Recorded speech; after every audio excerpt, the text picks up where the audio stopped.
আমি খুব বেশি একটা ভাত ভর্তা খিচুড়ি লাভার না, কিন্তু ফেসবুকে সারাদিন ঘুরতে ঘুরতে খাবারের পোস্ট যখন চোখের সামনে আসতে থাকে তখন আর আসলে লোভ সামলানো যায় না। তো এই খিচুড়ি বাড়ির পোস্ট প্রায় প্রতিদিনই এখন দেখি, বিশেষ করে বিভিন্ন রিভিউয়াররা যেভাবে একেবারে এটা নিয়ে রিভিউ দেয়, এটা একবারে পৃথিবীর আখেরি বেস্তি খাবার, এখানে না খেলেই না। তো যেহেতু আমার মিরপুরেই আছে আর স্টেডিয়ামের 4 নাম্বার গেটের সামনেই এখন ফুড কার্টেও বসছে, তো ভাবলাম যে খেয়ে আসি। তো এটার মেনু টেনু সবকিছু আপনাদেরকে দিচ্ছি, দেখে নিতে পারেন। এটার প্যাকেজ আছে বিভিন্ন, আপনি ভাত নিতে পারেন বা ভর্তা খিচুড়ি নিতে পারেন বা পোলাও নিতে পারেন, যেটা আপনার ইচ্ছা। আমি নেই কালা ভুনার প্যাকেজটা, আমার সাথে একজন নেয় হচ্ছে কলিজা দিয়ে, আরেকজন হচ্ছে হান্ডি বিফটা নেয়। এই সব কিছু মিলে 3 জন 3টা প্যাকেজ নিয়ে নিই। কথা হচ্ছে যত গর্জে তত বর্ষে না।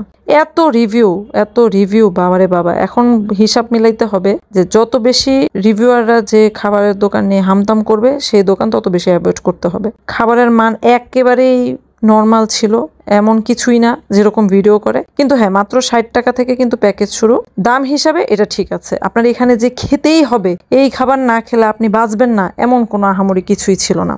আর মাথায় রাখবেন 60 টাকা থেকে যখন খাবারের প্ল্যাটার শুরু হয়, এটার কাস্টমার কিন্তু অনেক নিম্ন শ্রেণীর উপার্জনকারী মানুষরাও হতে পারে।